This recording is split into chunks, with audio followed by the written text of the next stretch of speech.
Le Grand Matin Sud Radio, 7h-10h, Benjamin Glaise, Cécile de Ménibus. Il est 8h17, le petit déjeuner politique ce matin, c'est Louis Alliot, maire Rassemblement National de Perpignan et auteur du livre « Impossible n'est pas français ». Bonjour Louis Alliot. Bonjour. Merci d'être avec nous ce matin sur Sud Radio. Commençons déjà par l'Australie qui rompt donc son contrat sur les sous-marins français au profit des États-Unis, du Royaume-Uni. C'est quoi? C'est une humiliation pour le gouvernement? C'est une preuve de naïveté d'une certaine façon? Ou d'incompétence. Je pense que c'est un échec gravissime pour l'industrie navale française, mais aussi pour la géopolitique et la diplomatie. Je pense qu'on a été un petit peu des amateurs dans cette affaire-là et qu'on n'a pas suivi ce contrat commercialement parlant. Et il faut s'interroger réellement sur les responsabilités au plus haut niveau. Et c'est vrai qu'une commission d'enquête sur un sujet pareil ne serait pas de trop, je pense, pour savoir qu'est-ce qui s'est passé.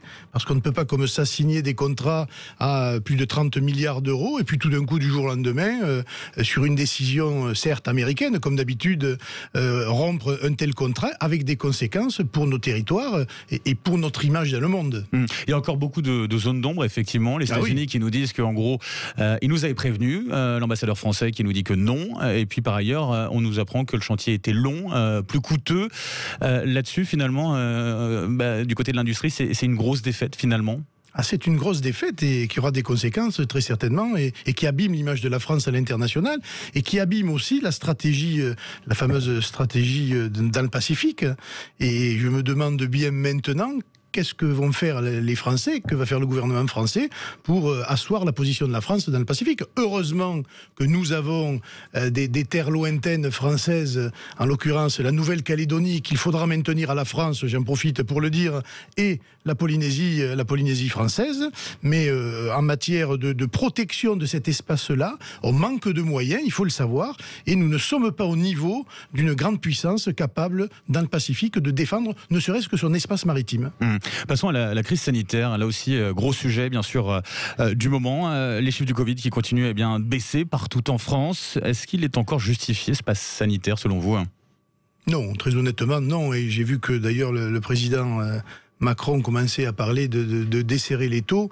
Et effectivement, je pense qu'il faudra le faire, parce que c'est quelque chose qui aujourd'hui rentre petit à petit dans les mœurs, il faut quand même le dire, mais avec les incidences qu'il y a, n'a plus, j'allais dire, raison d'être.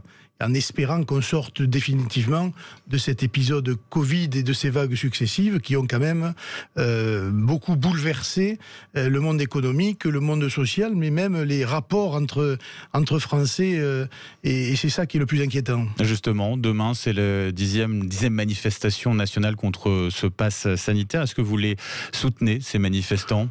Je les soutiens, en tout cas c'est leur liberté de le faire. Je pense que ça s'essouffle un peu quand même et que il n'y a plus de sujet aujourd'hui pratiquement. Donc c'est une contestation du gouvernement, c'est une contestation de M. Macron.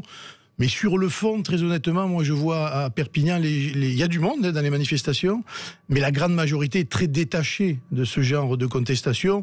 Donc voilà, ça fait partie des libertés, de cette liberté de manifester, mais j'ai l'impression que ça s'essouffle. Vous parlez de liberté, ça a été un des mots les plus répétés par Marine Le Pen dimanche dernier pour sa rentrée à Fréjus. Est-ce que c'est pas un pied de nez réalisé par Emmanuel Macron à Marine Le Pen, justement, ce petit message passé hier en disant, voilà, peut-être que le pass sanitaire, on va arrêter plus tôt que prévu? Non, mais je pense que la situation s'impose au gouvernement et à Emmanuel Macron. Mais la liberté, vous savez, elle n'est pas que le pass sanitaire. C'est la liberté aussi de sortir dans la rue, de ne pas se faire agresser, etc., etc. Il y a beaucoup de choses sous le vocable de la liberté. Et je pense qu'il faut la défendre parce que dans certains endroits, et de plus en plus, c'est quelque chose qui n'existe plus. Donc la campagne présidentielle va aussi être l'occasion de décliner un certain nombre de sujets sur la liberté et notamment sur la sécurité, car la situation est en train d'empirer, il faut le dire, et je le dis, dans ma ville, les choses ne sont pas simples, par manque de moyens et d'effectifs de la police nationale, par manque de volonté aussi, et parce que de plus en plus, la violence s'installe, et la violence de plus en plus d'individus très jeunes, et il faut évidemment mettre fin à tout ça. On l'annonçait notamment dans le journal de 8h, ce corps calciné découvert du côté de Marseille, information de la Provence, vous-même du côté de Perpignan, vous avez mis en place un certain nombre de mesures, peut-être qui pourraient être étudiées à l'avenir sur un quinquennat, sur la police municipale notamment, présente 24 heures sur 24. C'est une des choses que vous avez mises en place. On l'a mis en place, on a ouvert des postes de police dans les quartiers et on a recruté des effectifs supplémentaires, mais il y a un problème de fond, c'est par rapport à la police nationale. La police nationale n'est pas de mauvaise volonté, elle n'a pas les moyens. C'est au ministre à répondre à cela. Et on est un peu démunis, puisque nos effectifs sont sur le terrain et arrivent à faire un certain nombre d'affaires, mais butent face, quelquefois, au manque de moyens disponibles de la police nationale, ce qui crée évidemment sur le terrain des problèmes particuliers. Et ça, c'est à M. Darmanin à y répondre. S'il n'y répond pas, il laisse un peu les maires en première ligne, avec des problèmes graves, une violence qui s'installe et un trafic de drogue qui devient absolument endémique et que personne ne conteste. Et là aussi, je lancerai d'ailleurs le mois prochain à Perpignan une grande campagne pour lutter contre la drogue, parce que je trouve qu'on n'en fait pas assez. C'est-à-dire de la pédagogie, de l'information aux parents. Ce n'est pas anodin la consommation de stupéfiants, quel qu'il soit, mais on a l'impression que voilà, c'est comme ça fait partie un peu de la vie et on laisse faire, mais ça a des conséquences. Ça a des conséquences sur la sécurité et l'insécurité, ça a des conséquences sur le comportement des gens et sur la santé publique. Ce sont de vraies questions de santé publique. Et malheureusement aujourd'hui, j'ai l'impression que c'est passé dans les mœurs et personne ne dit rien, mais c'est gravissime. Mais alors justement, vous voulez faire quoi du côté de Perpignan concrètement ? Ce que vous annoncez à l'instant sur l'idée de mettre en avant cette question de la sécurité. Alors pédagogie, vous dites, quoi d'autre ? Pédagogie, des campagnes de communication, de la sensibilisation des habitants dès le plus jeune âge et distribution d'un certain nombre de documents dans les écoles. Moi je pense que c'est dès le plus jeune âge qu'il faut sensibiliser nos élèves. Mais face à nous, j'ai l'impression que l'État a démissionné. Voilà. On fait des grandes campagnes sur la sécurité routière, très bien, parfait, sur tout un tas de choses, parfait, mais sur la consommation de stupéfiants et sur la drogue, on n'en fait pas. Or, dans nos rues, on ne voit qu'une seule chose qui est quelque chose qui enquiquine, il faut bien le dire, la population et qui est un facteur d'insécurité, c'est des gens drogués qui sont complètement largués et qui sont, à la merci d'un certain nombre de mafias qui font beaucoup d'argent. Et contre ça, il faut y mettre des moyens. Voilà. Autre sujet important de cette campagne, c'est le pouvoir d'achat. On le voit avec un Français sur deux qui estime que son pouvoir d'achat a baissé sur ces 10 dernières années. Que proposez-vous ? Que propose Marine Le Pen à ce niveau-là ? Ils n'estiment pas, ils subissent, vous savez. Tout simplement de réguler les prix. L'électricité, le gaz, l'essence, tout a augmenté dans notre pays, mais les salaires, eux, n'ont pas augmenté. Donc soit on augmente les salaires, mais c'est compliqué, soit vous limitez les hausses et vous baissez les prix. C'est l'exemple de l'essence. Je crois que c'est 80% du prix de l'essence, c'est la taxe.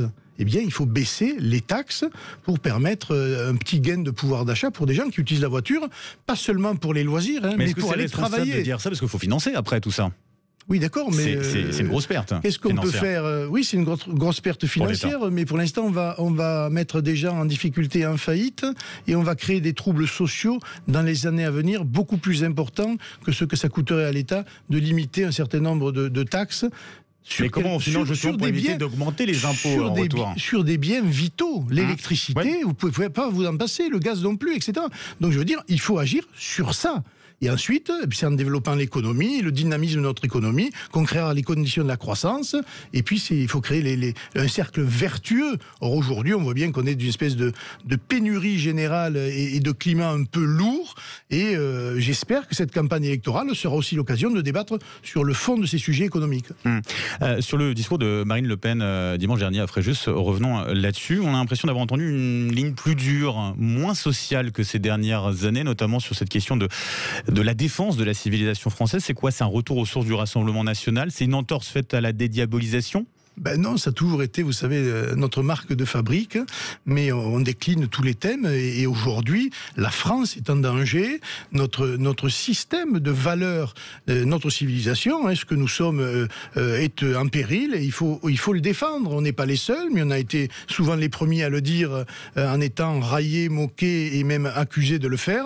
Aujourd'hui, tout nous donne raison. Nos adversaires porte notre discours, c'est quand même une marque de reconnaissance incroyable, mais je pense qu'il est utile de rappeler que ça fait maintenant plus de 30 ans que l'on dit attention, voilà ce qui va se passer, parce que c'est en train de se passer précisément. Mais sur la question sociale, par exemple, il y a la question de la retraite à 60 ans, les 40 annuités. Oui, alors voilà, précisons-le. Oui, mais c'est quand même une démarche sociale d'une certaine façon. On entend dire que tous les cadres du parti du Rassemblement national ne sont pas forcément d'accord là-dessus. Est-ce que c'est pas un piège finalement pour Marine Le Pen ? Peut-être que certains cadres ne sont pas d'accord, mais une grosse majorité de Français, eux, le sont 40 annuités et possibilité de partir à 60 ans. Ça ne veut pas dire que vous partez à 60 ans. Si vous commencez votre vie active au-delà de 20 ans, eh bien, vous partirez après 60 ans. C'est ces 40 annuités. Et quand on nous dit que ça coûte cher, commençons par faire des économies sur beaucoup de sujets, dont l'immigration, et après peut-être on pourra demander aux Français de faire des efforts, notamment sur leur retraite. Donc c'est pas un piège, c'est pas une épine dans le pied de la candidate Marine Le Pen. Très honnêtement, non. Je pense que c'est une mesure qui parle aux classes populaires.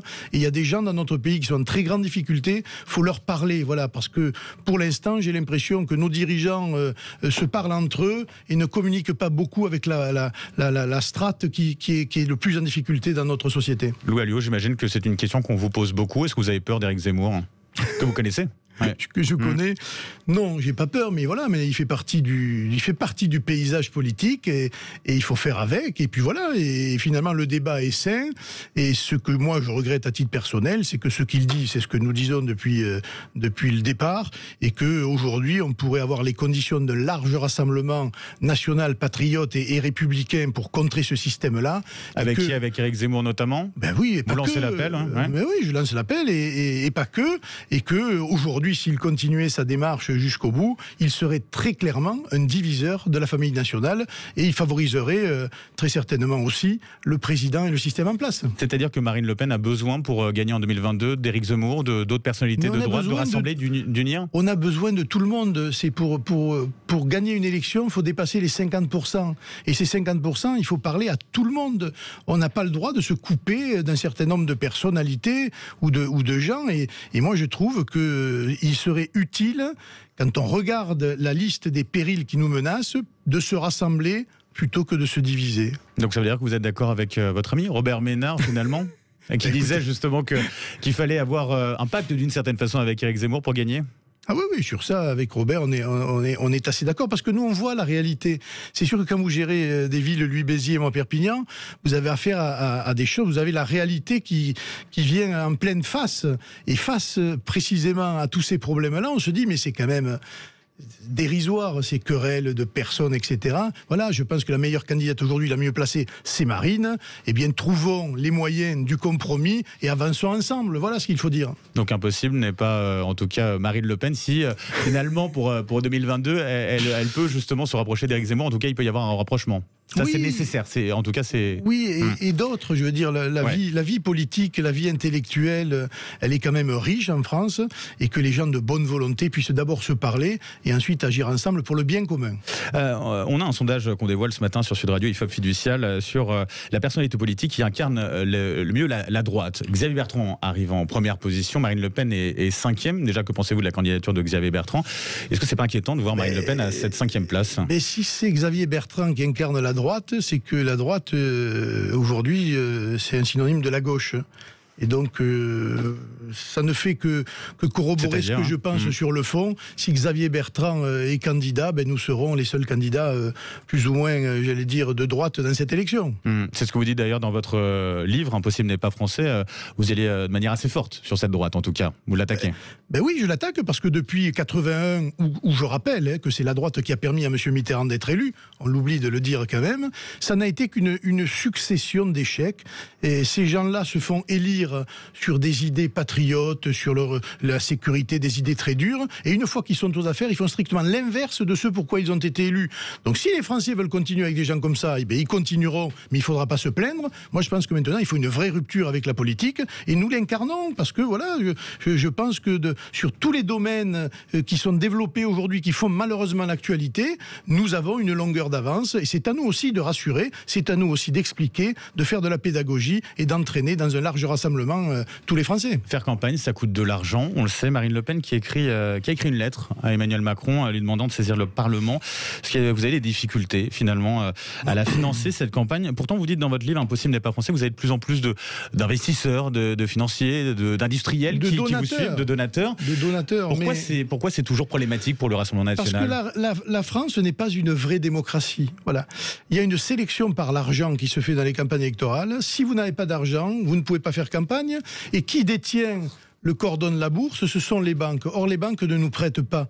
C'est pour cela d'ailleurs que le président Macron et Bayrou avaient proposé et promis la fameuse banque de la démocratie, qui n'ont jamais mis en place. Et aujourd'hui, clairement, il y a un sujet sur la liberté des candidats pour faire une campagne électorale qui donne une prime à ceux qui sont déjà en poste et à ceux qui sont proches des réseaux de pouvoir, tout simplement.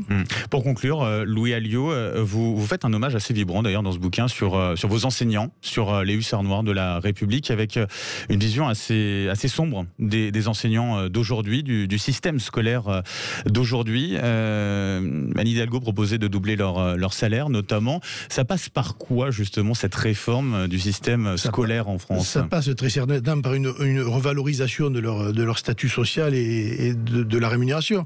Mais ça passe tout simplement par le retour de l'autorité dans les écoles. Vous savez, la discipline, c'est pas mal. L'autorité, c'est pas mal. Et la République, pendant longtemps, a incarné cette autorité et du respect de l'instituteur, du professeur et de la discipline pour les élèves. Il faudrait juste revenir à quelques petites choses, mais il faudrait le faire. Et j'ai pas l'impression qu'on en prenne le chemin pour tout un tas de raisons. Et c'est aussi là un enjeu de société et un enjeu de civilisation. Si on laisse les écoles comme ça partir à dériver vers une certaine forme de violence et de je m'en foutisme, on arrivera à des gros problèmes dans notre société, d'ailleurs qui arrivent, comme tout le monde le sait, dans beaucoup d'endroits. Merci Louis Alliot, maire RN de Perpignan. Je rappelle le nom de votre livre, le titre, Impossible n'est pas français, c'est aux éditions Quid Novi. Merci à vous et bonne journée. Merci.